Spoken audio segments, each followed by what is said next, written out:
बहुत दिनों पहले की बात है। एक व्यापारी रहता था। वो लोगों की सहायता भी करता था। उसके पास बहुत धन था, लेकिन दुर्भाग्यवश उसने अपना सारा पैसा गंवा दिया। फिर उसने सोचा कि आज रात मैं ये शहर छोड़कर चला जाऊंगा। उसी रात उसने एक सपना देखा और सपने में उसने एक भिक्षु देखा और उस भिक्षु ने उसे कुछ कहा। क्या कहा? तेरा भाग्य मैं तेरा भाग्य हूँ। तुझे नगर छोड़कर जाने की आवश्यकता नहीं है। मैं कल इस रूप में तेरे द्वार पर आऊंगा। मुझे देखते ही मेरे सिर पर डंडा मार देना। सुबह आँख खुलने पर सपने का आश्चर्य हुआ। वह यही सोचता रहा कि क्या सपना सच होगा। उसी दिन नाई के आने का दिन था। वह सही समय पे आया। व्यापारी नाई से बाल बनवा ही रहा था कि अचानक दरवाजे में ठक ठक हुई। ठक ठक की आवाज आई। वो दरवाजे की तरफ गया, दरवाजा खोला और उसने देखा कि सामने वही भिक्षु खड़ा है जो रात को सपने में आया था। उसने डंडा लिया और धड़ाक से उसके सिर पे मार दिया।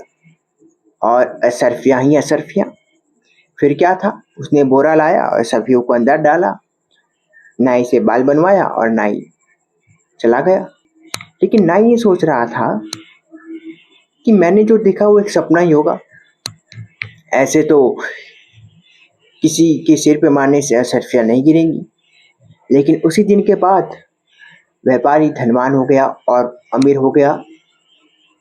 उसे तब लगा कि ये सपना नहीं हो सकता। भाई कुछ तो है गड़बड़।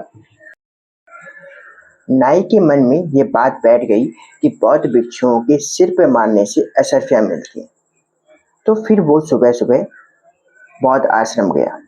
बौद्ध आश्रम में बहुत लोगों ने नाई को देखा। तो उन्होंने आश्चर्यचकित होकर बोला, अरे हम अपने बाल तो खुद मुड़ा लेते हैं, ये आदमी क्यों आया है, नाई क्यों आया है? तो वो आश्रम के गुरु के पास गया। तो गुरु ने कहा, भाई क्या हुआ बताओ। तो नाई ने कहा, मुझे बौद्ध भिक्षुओं को खिलाने की बहुत दिन से आशा थी। आप कृपया करके इन्हें कल मेरे घर भेज दीजिएगा। मैं इन्हें हलवा, पूरी, मालपुआ सब कुछ खिलाऊंगा। तो इतना कह करके वो वापस आ गया। लेकिन गुरु को ये बात हजम नहीं हुई। इस नाई ने कभी हमें एक लोटा पानी तो पिलाया नहीं, या हमें मालपुआ क्यों खिलाना चाहता है? जरूर कुछ दाल में काला है। दूसरे दिन भिक्षुओं की टोली नगर में भिक्षा मांगने गई। तो कुछ भिक्षुओं को उसकी बात, नाई की बात याद थी। उन्होंने कहा कि चलो देख कर आते हैं, क्या पता नाई का स्वभाव बदल गया हो, क्या पता कुछ भी हो सकता है। लेकिन नाई के घर में ना तो मालपुआ बन रहा था, ना कोई हलवाई आया था, कुछ नहीं।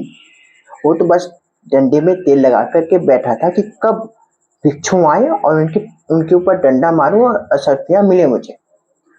लेकिन ये 2-3 भिक्षु लोग लालच में आकर चले गए नाई के घर। नाई के घर खटखटाया। नाई ने कहा, अंदर आइए, अंदर आइए। ये अपना नाई डंडा निकालता है, उनके ऊपर मारता है, मारता है, मारता है, मारता है, मारता है। खून निकलता है।